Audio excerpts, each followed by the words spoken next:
Samedi matin, j'ai eu une mauvaise surprise en me réveillant. La voisine d'en face déménageait. Alors quand je parle de la voisine d'en face, c'est pas celle de mon palier, ni celle de mon immeuble, c'est celle de l'immeuble d'en face, qui a une entrée différente. C'est-à-dire qu'on s'est jamais parlé, on s'est jamais rencontré, on s'est jamais... rien. Elle sait pas qui je suis, et elle le saura certainement jamais. L'avantage de cette voisine, c'est qu'elle avait un appartement en contrebas du mien avec une vue plongeante dedans. Elle fermait jamais ses volets, ni les rideaux. D'ailleurs, elle avait pas de volets. Je connaissais toute sa vie, je l'ai souvent vue habillée, très souvent à moitié habillée et assez souvent complètement nue. J'ai suivi l'évolution de sa vie sentimentale et je peux plus ou moins dater quand elle s'est mise en couple sérieusement avec son mec, lui aussi assez souvent à poil, comme leur chat d'ailleurs. Je connaissais également ses pratiques sexuelles, à ma voisine, pas celle du chat, puisqu'elle les offrait à ceux qui voulaient les voir. C'était même pas de l'exhibitionnisme, puisqu'elle devait croire que notre immeuble était vide.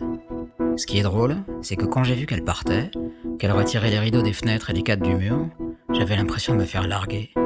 Ce déménagement a duré toute la matinée, et toute la matinée j'ai senti un sentiment de tristesse et d'abandon, comme quand on dit Bon, salut.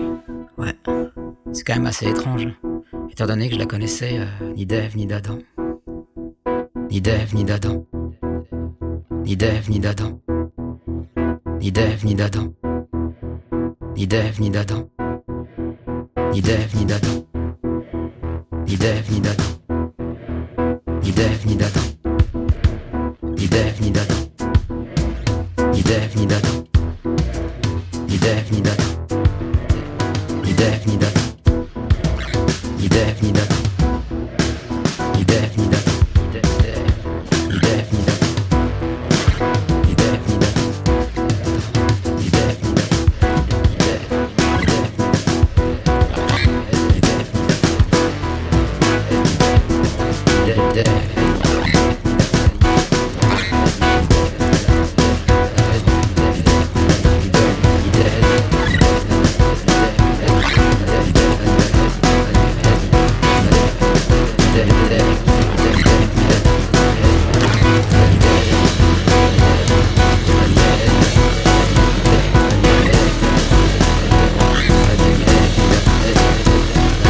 Bon, j'ai pas mis une super ambiance là.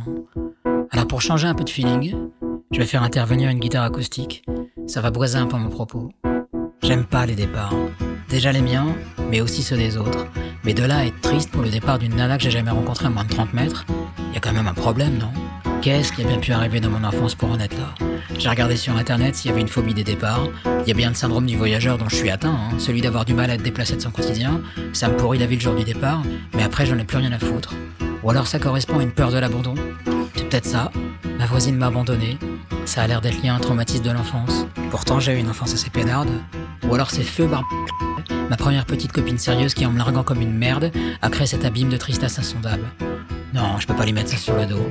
Je suis juste fou, comme tout le monde.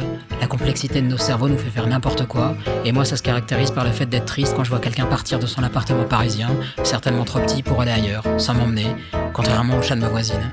C'est peut-être ça, c'est un début d'explication, elle part vers un avenir meilleur, un appartement plus grand, et puis moi je suis jaloux. Mais jaloux de quoi?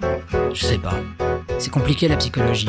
Je pense que le mieux, c'est que j'aille en parler à quelqu'un dont c'est le métier, parce que là c'est juste une excuse pour que je trouve une jolie suite d'accords à la guitare. Je suis musicien à la base, Me répondre de la sorte, c'est juste un hobby.